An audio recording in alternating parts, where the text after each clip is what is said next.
나 처음 믿은 그 시간 귀하고 귀하다. 제가 좋아하는 찬양, 나 같은 죄인 살리신의 가사입니다. 성도님들, 처음 믿은 그 시간이 생각나십니까? 누가 성도님들에게 복음을 전해주었습니까? 누군가 나에게 찾아와 처음 복음을 전해주셨던 그분이 계셨을 것입니다.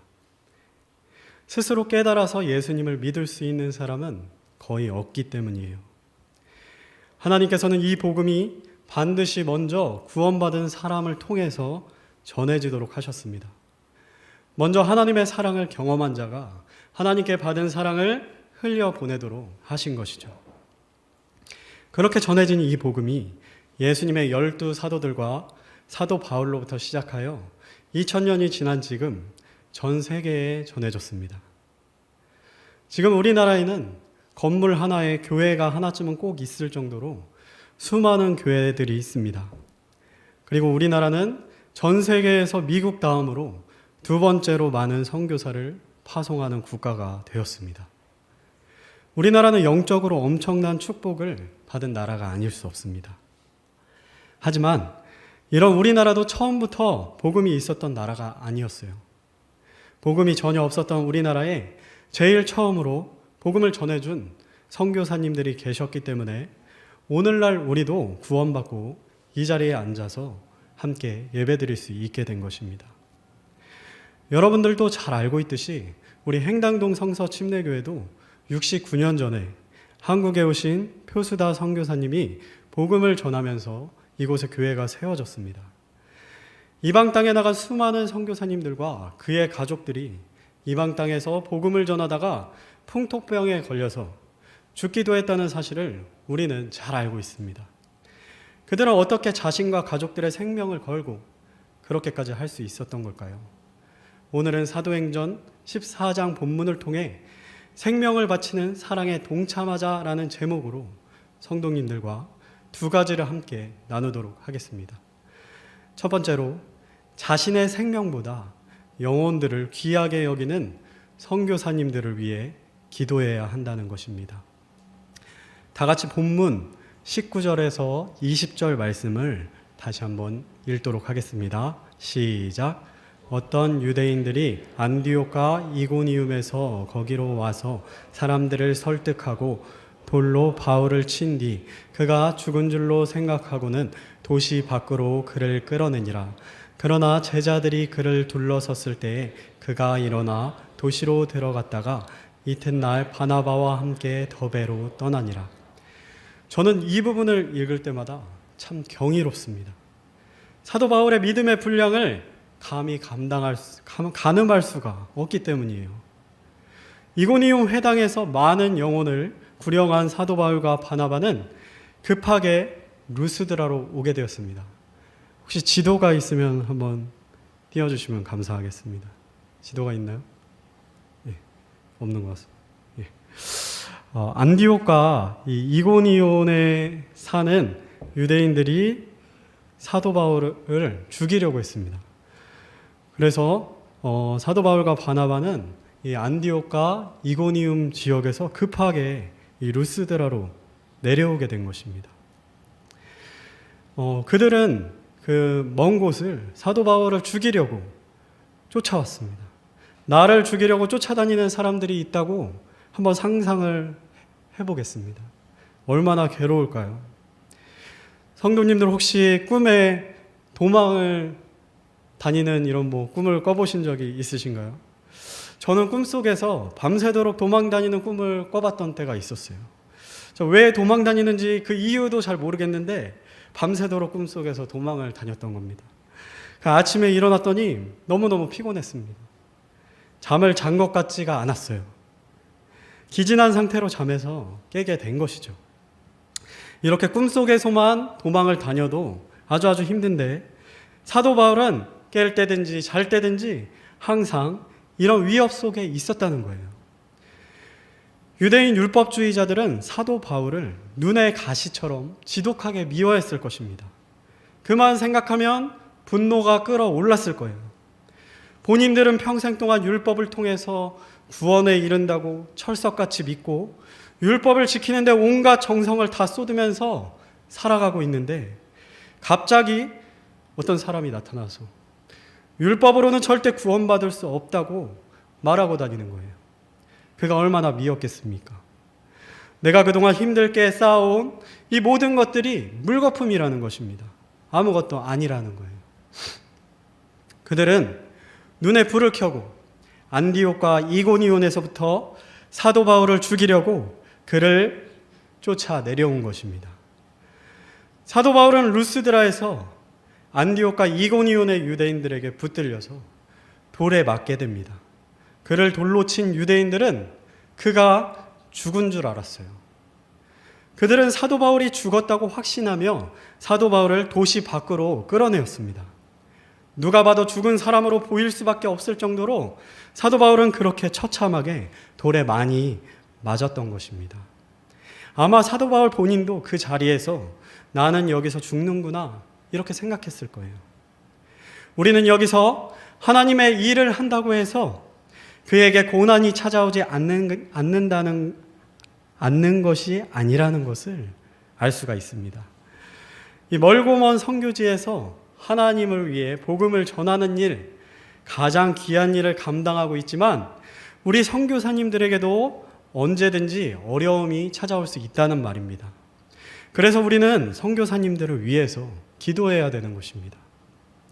돌에 맞아 쓰러진 사도 바울은 어떻게 됐을까요? 우리 20절 말씀을 한 목소리로 읽겠습니다. 자, 시작.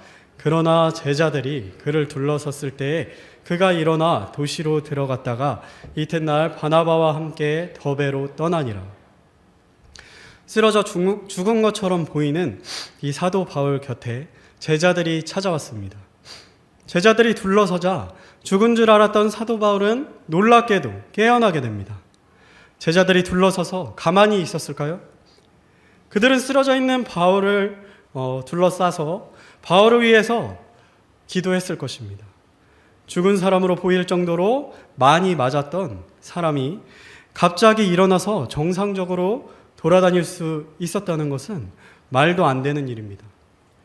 제자들이 그를 위해 간절히 기도했을 때 하나님이 그를 놀랍게 회복시켜 주었던 것이죠. 우리는 이 사실을 기억해야 합니다. 우리가 기도하면 하나님은 선교사님들이 기진하고 쓰러질 때 그들을 다시 놀랍게 회복시켜 주시고 일으켜 세워주신다는 것입니다. 죽음의 문턱에서 깨어난 사도 바울은 상식적으로는 이해할 수 없는 놀라운 일을 하게 됩니다. 일어나자마자 그는 다음날 바나바와 함께 도시 더베로 들어갑니다. 마치 자신의 온몸이 피투성이 상처투성이라는 사실을 그는 잊어버린 것 같습니다. 바로 다음날 도시 안으로 들어갔어요. 자, 도시 안으로 들어간 사도 바울은 무엇을 했을까요? 자, 21절 말씀 노란색 글씨만 다 함께 읽겠습니다. 시작. 그들이 그 도시에 복음을 선포하여 많은 사람을 가르치고.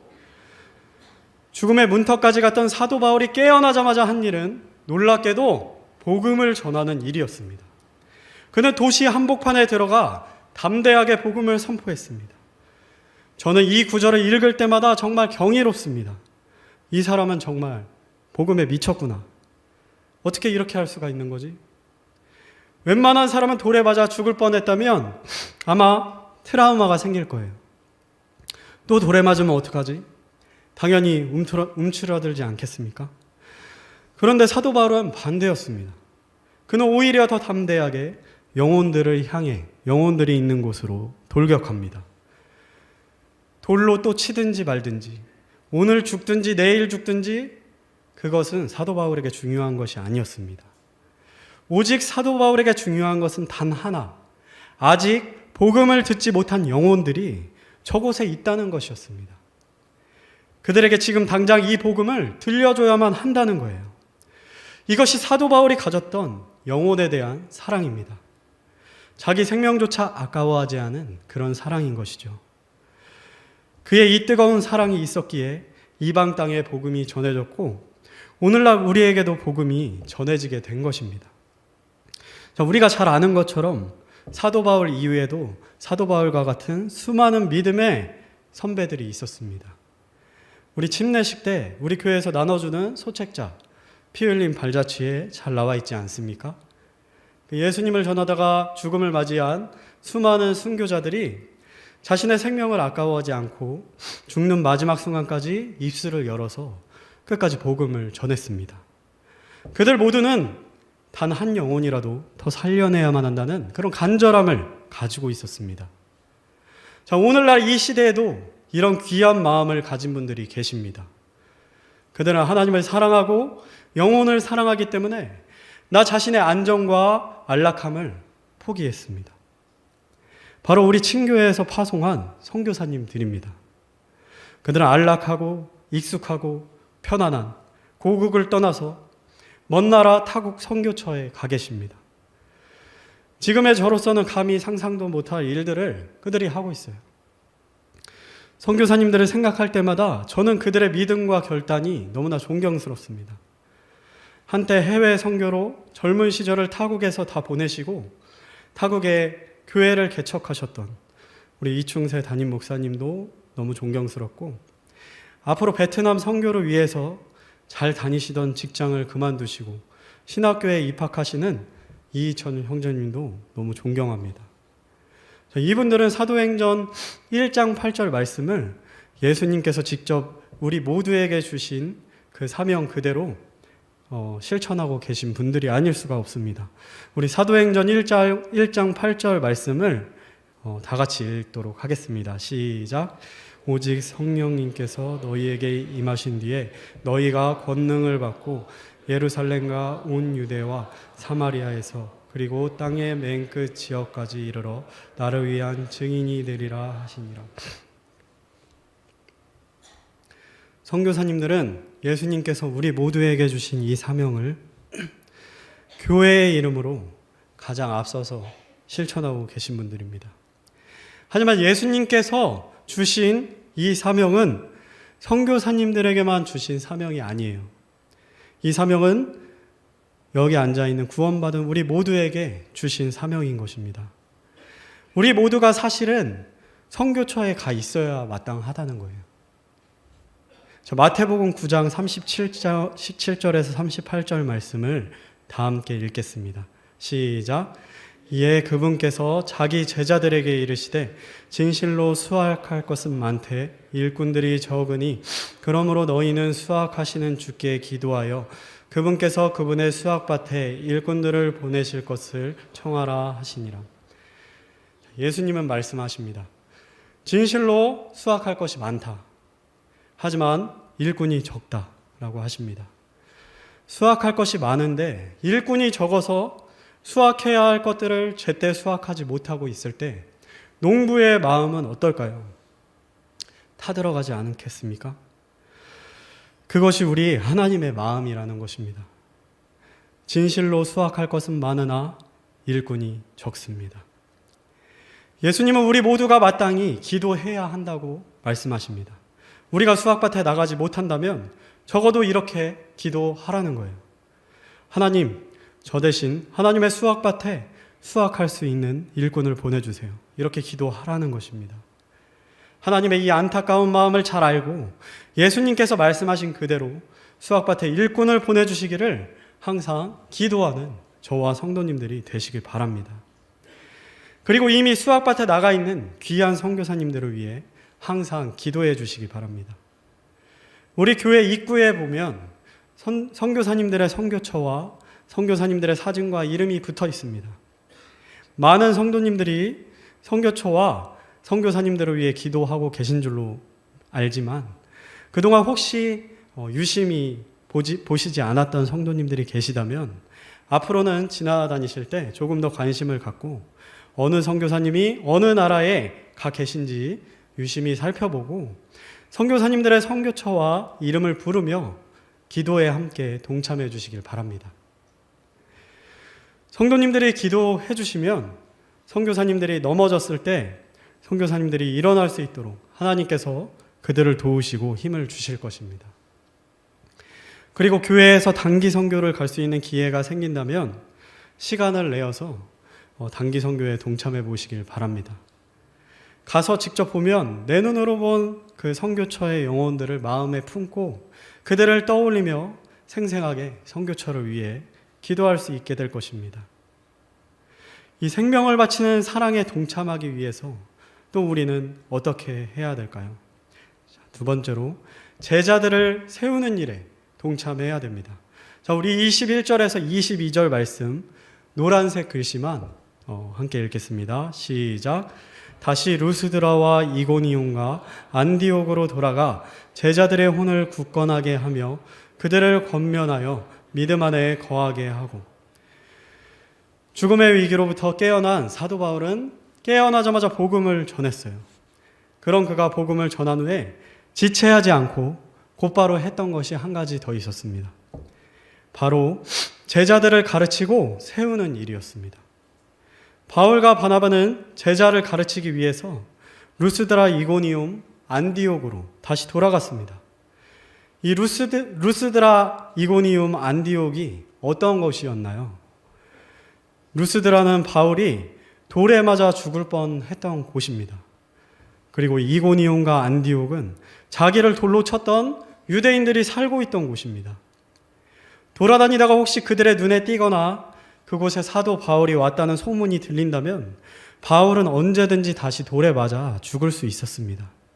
하지만 바울에게 그런 것은 전혀 중요한 것이 아니었어요.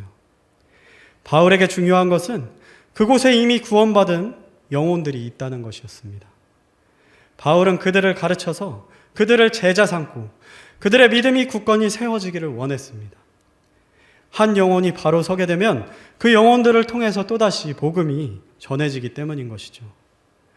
오늘날도 선교사님들을 통해서 그런 귀한 사역들이 계속해서 일어나고 있습니다.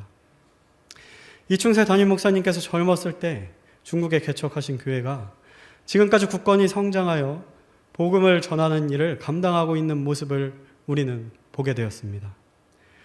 선교사님들이 뿌린 복음의 씨앗들이 결코 헛되지 않다는 것입니다. 우리 23절의 말씀 다 같이 읽겠습니다. 시작. 그들이 각 교회에서 그들을 위해 장로들을 임명하고 금식하며 기도하고 자기들이 믿는 주께 그들을 맡기며. 바울과 바나바는 루스드라, 이고니온, 안디옥 교회들을 굳건히 세우고 그 교회들의 장로들을 임명했습니다. 여기서 말하는 장로들은 장로교회에서 말하는 장로가 아닙니다. 성경을 잘 읽어보면 목사와 장로가 같은 직분을 뜻한다는 것을 알 수 있습니다. 바울과 바나바는 각 교회에서 제자들을 양육하고 그들 중에 신실한 자들을 목사로 세운 것입니다. 그리고 그들이 목회 사역을 잘 감당할 수 있도록 그들을 위해 금식 기도하고 하나님께 그들을 맡겨드렸습니다. 자, 우리 28절 말씀도 제가 읽겠습니다. 거기서 제자들과 함께 오랫동안 머무니라. 그곳에서 목사들을 세운 바울과 바나바는 그곳에서 오랫동안 함께 머물며 제자들을 가르쳤습니다. 우리 해외에 있는 선교사님들도 같은 일을 하고 있어요. 선교사님들은 선교처에서 복음을 전하고 계시지만 다음 세대 교회를 이끌어갈 교회의 리더를 세우는 일을 하고 계십니다. 미얀마에 있는 김영규 선교사님이 세우신 신학교에 현재 12명의 신학생들이 있습니다. 우리나라에 있는 신학교의 신학생 숫자가 점점 줄어들고 있는 이 추세를 볼 때 미얀마에 12명의 신학생이 있다는 것은 참으로 귀하고 놀라운 일인 것입니다. 이들을 위해서 계속해서 기도해 주시길 바랍니다. 이 12명의 예수님의 제자들로 인해서 온 세상에 복음이 전파되었듯이 미얀마의 12명의 제자들로 인하여 미얀마 전체에 복음의 씨앗이 뿌려질 것을 믿고 기도해 주시길 바랍니다. 자, 우리 27절 말씀 함께 읽겠습니다. 자, 시작. 그들이 도착하여 교회를 함께 모아 하나님께서 자기들과 함께 행하신 모든 일과 또 그분께서 이방인들에게 믿음의 문을 열어주신 것을 되풀이하여 말하고. 바울과 바나바는 이방인들에게 믿음의 문을 열어주신 분이 하나님이시라는 사실을 분명하게 간증했습니다. 이 시대의 이방 땅을 복음으로 열어주신 분 또한 우리 하나님이심을 우리는 다시 한번 분명히 기억해야만 합니다. 이 일은 하나님이 주도적으로 하고 계신 하나님의 일이라는 것입니다. 그러므로 선교에 동참하는 것은 하나님이 하고 계신 일에 함께 동참하게 되는 것입니다. 오늘 오전에 드렸던 말씀과 같이 우리가 하나님의 사역에 동참할 때 우리가 물질적인 복과 영적인 복을 받게 되는 것은 하나님이 하고 계신 사역에 우리가 동참했기 때문인 것입니다. 결론입니다. 자, 우리는 69년 전에 우리가 받은 은혜를 잊어서는 안 됩니다. 69년 전에 표수다 선교사님과 미국 캐슬베리 성서침례 교회는 이 땅에 그들이 먼저 받은 하나님의 사랑을 흘려보냈습니다. 그들의 사랑을 받고 오늘날 우리는 구원받고 이 자리에 앉아있게 되었습니다. 이제는 우리가 하나님께 받은 이 사랑을 다른 이방 땅으로 흘려보내야 되는 것입니다. 우리는 마땅히 예수님의 말씀과 같이 우리가 직접 선교처에 나가서 복음을 전해야 하지만 여러 가지 여건상 그렇게 하지 못하고 있습니다. 하지만 예수님은 그렇다고 할지라도 기도하라고 말씀하십니다. 추수밭에 추수할 일꾼을 보내주실 것을 기도하라고 말씀하셨고 이미 추수밭에 나가 있는 그 일꾼들을 위해서도 기도하라고 말씀하셨습니다. 우리는 우리의 기도와 우리의 물질로 하나님의 사역을 함께 해나갈 수 있는 것입니다. 오전에 들었던 말씀과 같이 하나님의 사역을 함께하고 우리의 재물을 하늘에 쌓는 이 복을 모두 다 함께 받아 누리시길 바랍니다. 혹시 오전에 선교 작전 카드를 아직 작성하지 못하신 성도님들이 계시다면 작은 물질이어도 좋습니다. 하나님은 우리 예수님께서는 2 렙돈을 헌금한 과부의 그 믿음을 칭찬하셨듯이 그 물질의 크고 작음을 보시는 분이 아닙니다. 내가 즐거이 감당할 수 있는 이 범위 내에서 작정하시고 매월 선교사님들을 기쁜 마음으로 후원해 주시길 바랍니다. 믿지 않는 사람들도 아프리카 땅에 살고 있는 불쌍한 어린이들을 도와주기 위해서 매월 정기적으로 기부를 합니다. 월드비전, 유니세프 이런 곳을 통해 어려운 아이들을 돕는 것이죠. 그것으로 그 친구들은 밥도 사 먹고 학교도 갑니다. 그러나 기억해야 할 것이 하나 있습니다. 우리는 소외된 이웃들에게 밥도 주고 옷도 주고 돈도 주고 물질로 그들을 구제하고 도와줄 수 있습니다. 그렇게 그들을 사랑할 수 있습니다. 하지만 우리가 이 모든 것들로 그들을 도우면서도 그들을 사랑한다고 말하면서도 정작 그들에게 복음을 전해주지 않는다면 그것은 그들을 진정으로 사랑하는 것이 아닙니다. 그들이 복음을 듣지 못하고 예수님을 영접하지 않고 지금 이대로 죽게 된다면 어떻게 되는지 우리는 다 알고 있기 때문입니다. 그것은 월드비전이 할 수 있는 일이 아닙니다. 진정한 사랑, 사랑 중에 사랑, 복음을 전하는 사랑은 오직 복음을 위해 수학밭에 나가 있는 우리 선교사님들만 할 수 있는 일인 것입니다. 사랑하는 성도님들, 우리 진정한 사랑, 사랑 중에 사랑, 이방 땅에 복음을 전하는 그 일을 위해서 예수님께서 우리에게 명령하신 그 사명들을 감당하기 위해서 하나님께서 믿음의 문을 여시고 하나님께서 주도적으로 하고 계신, 하나님께서 이루어가고 계신 이 일에 동참하기 위해서 선교사님들을 기도로, 마음으로, 그리고 물질로 한 마음으로 후원해 주시길 바랍니다. 나의 물질이 있는 그곳에 나의 마음이 있다고 하나님 말씀하고 계십니다. 그리고 진실로 추수할 것이 많으나 추수밭에 일꾼이 적다는 이 하나님의 부르심에 응답하시길 원하는 성도님들 계시다면 주저하지 마시고 계산하지 마시고 나의 남아있는 인생을 하나님께 드리시길 바랍니다. 내가 일꾼이 되어서 추수밭으로 직접 나가시길 바랍니다. 하나님께서 예비하신 축복을 나의 것으로 받아 누리시길 바랍니다. 오늘 말씀 마치며 오늘 들었던 말씀을 생각하면서 찬송가 271장 익은 곡식 거둘 자가